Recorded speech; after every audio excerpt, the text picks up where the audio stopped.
La première dame supervise le lancement de la 12e édition du festival Layal el-Madh, les nuits des louanges du prophète, paix et salut sur lui, à Nouakchott.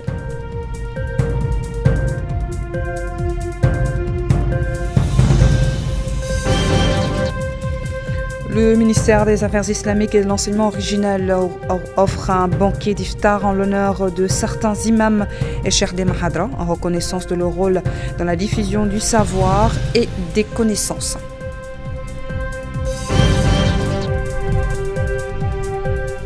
Le ministre de la Transformation numérique et de l'Innovation supervise à Nouakchott un forum sur la contribution de l'intelligence artificielle à l'entrepreneuriat et à l'innovation.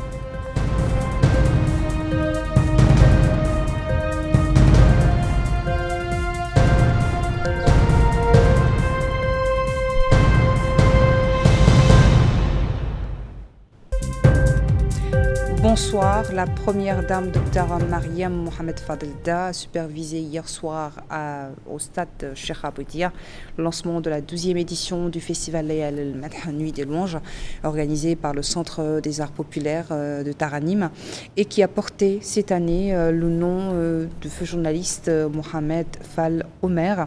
La première soirée du festival a été marquée par des récitations de troupes de maîtres qui ont chanté les louanges du prophète Mohammed, paix et salut sur lui, sur l'air de ce qui est connu localement sous le nom de Neifara, flûte. Abdullah Danba nous en dit plus.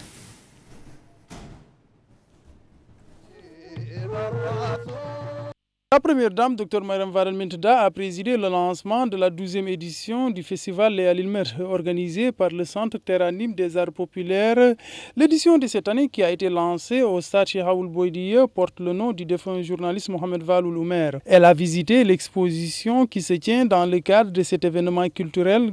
La première dame a ainsi visité l'exposition qui se tient dans le cadre de cet événement culturel.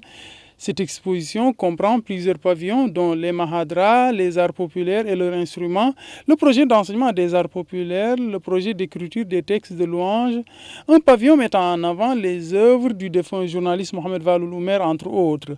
Au cours de cette cérémonie, la première dame a été distinguée par le président du Centre Teranim des Arts Populaires pour son soutien à ce festival ainsi qu'au monde des arts. Le ministre de la Culture, des Arts, de la Communication et des Relations avec le Parlement, Hussein Ould Meddou, a indiqué que le Madh ou louange constitue une école spirituelle et éducative permettant en plusieurs générations d'être imprégné de l'amour du prophète Mohammed, paix et salut sur lui. Il a en outre remercié la première dame pour sa participation et son soutien à toutes les initiatives à vocation culturelle et nationale. Pour sa part, Mohamed Ali Ould Bilal, président du Centre Teranim des Arts Populaires, il a affirmé que le centre qu'il préside a été créé il y a de cela 12 ans afin de faire revivre le patrimoine des louanges du prophète. Certains acteurs du Centre Teranim ont aussi été distingués durant cette nuit qui a aussi été marquée par la remise d'une distinction à titre posthume au journaliste Mohamed Fall Omer. Distinction remise aux membres de la famille du défunt qui ont exprimé par la voix de sa fille des remerciements à l'endroit de la première dame pour cet hommage. Elle a aussi remercié le Centre Teranim pour avoir rendu hommage à leur défunt père. Le ministre des Affaires islamiques et de l'enseignement original, Sidi Yahya Ould Cheikh Lemrabet, a offert hier soir un banquet d'iftar en l'honneur d'un certain nombre d'imams et de cheikhs de Mahadra. L'iftar s'est déroulé en présence du secrétaire général du ministère, du directeur de Dar al-Qur'an, al-Sharif, et d'un certain nombre de responsables de secteur, ainsi qu'un groupe d'imams et de cheikhs de Mahadra. El-Hajj Abdellahi Dina.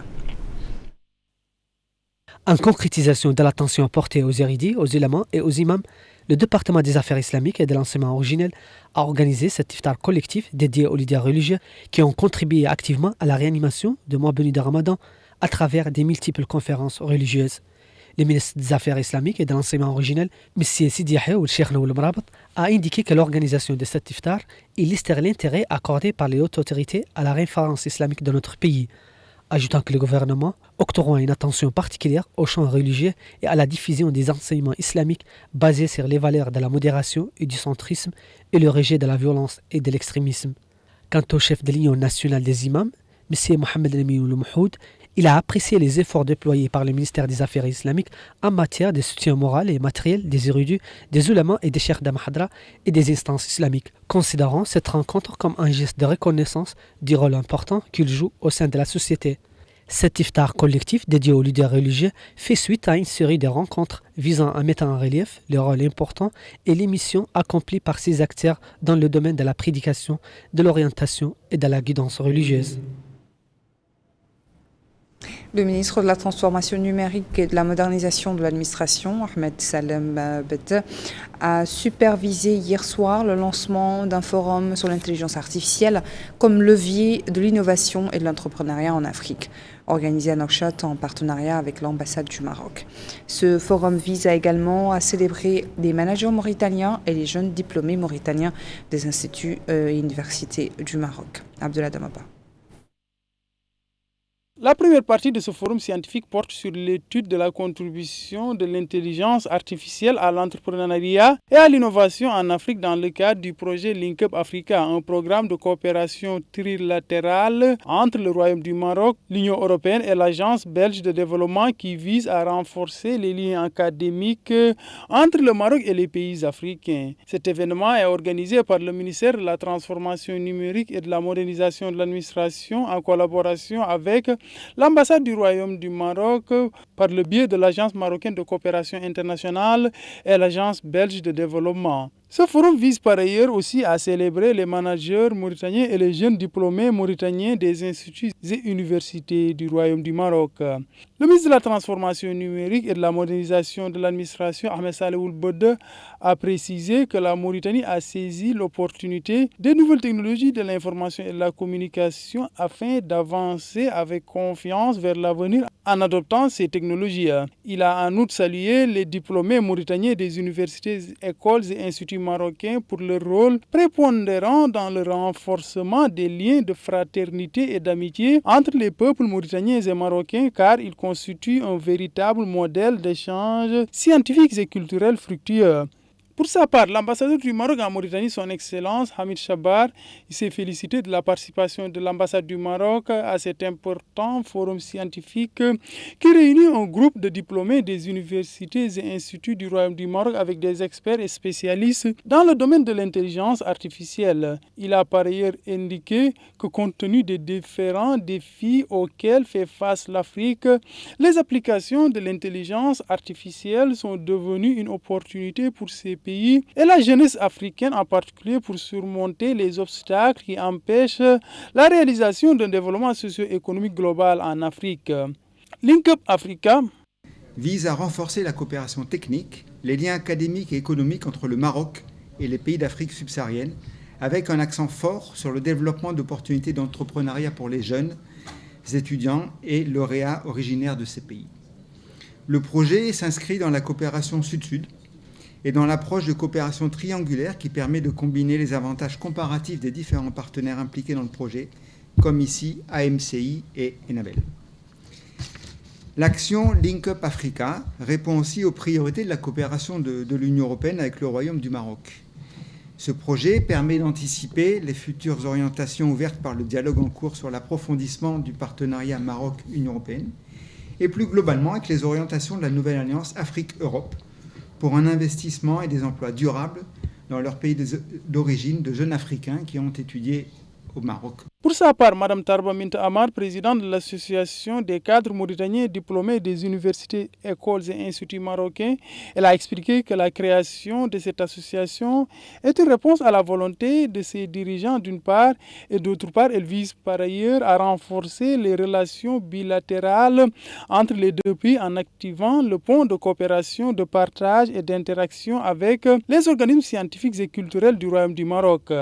Le représentant de l'Agence marocaine de coopération internationale, Mohamed Hissam Faïj, a indiqué que l'organisation de ce deuxième forum en Mauritanie s'inscrit dans le cadre du développement des relations bilatérales entre les deux pays, indiquant que le programme du projet Link Up Africa parrainant ce forum incarne les valeurs de solidarité, d'échange, de connaissances et de développement commun dans le cadre du projet trilatéral entre le Maroc, l'Union européenne et l'Afrique subsaharienne. Le président de l'Union nationale du patronat mauritanien a tenu une conférence de presse cet après-midi à Nouakchott pour mettre en avant les efforts du secteur privé dans le domaine du développement économique et social. El Haj Abdallah Hidine pour le reportage. Cette conférence de presse a constitué une occasion pour le président de l'Union nationale de patronat mauritanien, M. Zine Abidine Ould Cheikh Ahmed, pour préciser que cette rencontre a pour but de partager avec le public des données sur le partenariat entre le secteur public et le secteur privé et de mettre en exergue l'important rôle du secteur privé dans le développement économique et social du pays, indiquant que le secteur privé représente les principaux employeurs à travers le monde. Le président de l'Union nationale de patronat mauritanien a signalé que le secteur privé constitue un support fort pour la production locale, particulièrement dans le domaine agricole et agroalimentaire, à travers le financement des projets agricoles, des investissements visant la réalisation de l'autosuffisance alimentaire. Il a par ailleurs souligné que le secteur privé œuvre à accroître la productivité, à développer les chaînes de distribution, à renforcer la concurrence afin de réduire les coûts de la production et de la commercialisation, de stabiliser les prix et à protéger le pouvoir d'achat des ménages. À la fin de cette conférence de presse, de nombreuses questions ont été posées par des journalistes.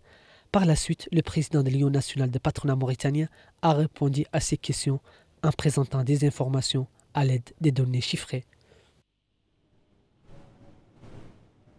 La Grande Mosquée de Nouakchott a abrité la 22e conférence ramadanesque dans le cadre des activités d'animation du mois sacré. Le volet enseignement religieux est animé par l'érudit Mohamed Abdelrahman Ahmed Vetten sous le thème de la conquête de la Mecque d'une part et d'autre part le docteur Mohamed Ahmed Maham pour le volet santé qui traite de la cécité des maladies des yeux et le rapport avec le jeûne. Abdullah Damaba.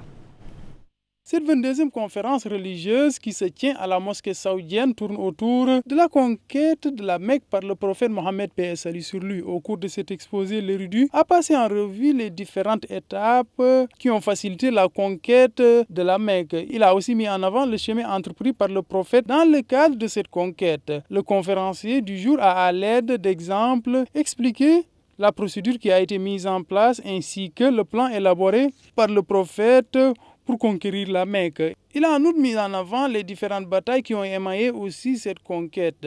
Le volet sanitaire de cette conférence religieuse concerne la relation entre les maladies oculaires et le jeûne. Le médecin a au cours de cette conférence souligné que la tension de l'œil ne doit pas aller au-delà de 21 tout en spécifiant que cette maladie ne doit pas entraver la pratique du jeûne par le musulman. Il a enfin précisé que la tension doit être contrôlée et traitée convenablement. Le syndicat des éditeurs de la presse mauritanienne a organisé un banquet iftar en l'honneur de ses membres. Au cours du banquet, la réalité de la presse mauritanienne et les moyens de la développer pour qu'elle reflète la population et l'opinion publique ont été abordés. Plusieurs journalistes et éditeurs y ont assisté, ainsi que des présidents d'associations journalistiques faisant état des lieux et le combat des journalistes pour protéger le droit à l'information. Le président du syndicat des éditeurs de la presse mauritanienne a souligné que le syndicat œuvre au développement de l'édition et de la distribution en Mauritanie car il compte de nouveaux écrivains talentueux qui ont influencé la scène médiatique et culturelle avec leurs produits. Et nous refermons cette édition par un détour dans la wilaya de Dakhlet Nouadhibou et plus précisément la capitale économique où le directeur de cabinet du Wali, Mohamedou Moulaibedi, a supervisé une cérémonie marquant la journée mondiale de la trisomie 21 ou syndrome de Down sous le slogan « Améliorer nos systèmes de soutien » et organisé par l'association d'accompagnement des enfants autistes et trisomiques qui prend en charge environ 100 garçons et filles atteints de ce syndrome dans le cadre de ces différentes interventions. L'occasion pour le directeur du cabinet du Wali de Dakhlet Nouadhibou d'affirmer que les hautes autorités du pays déploient d'énormes efforts pour offrir des conditions appropriées à l'épanouissement des enfants à besoins spéciaux, soulignant la nécessité de soutenir ce type d'action et la célébration pour cette tranche d'âge. L'événement a été marqué par divers spectacles et sketchs soulignant l'importance de prendre soin de ce groupe, mais également était marqué par la remise de l'aide apportée par l'association, notamment des paniers alimentaires pour les familles des enfants ciblés. Voilà qui met fin à notre journal. Merci à vous de votre attention. Le rappel des titres. La première dame supervise le lancement de la 12e édition du festival Les Nuits des Louanges du Prophète, paix et salut sur lui, à Nouakchott.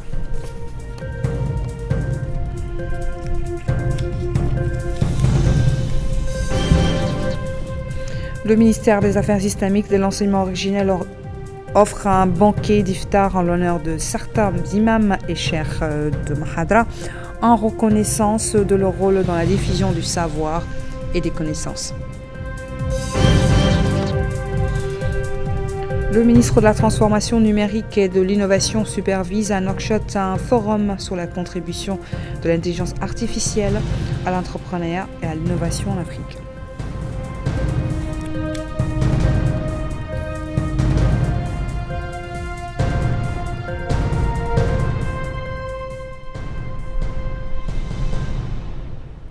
Je vous souhaite une excellente soirée en compagnie des programmes d'El Mauritania.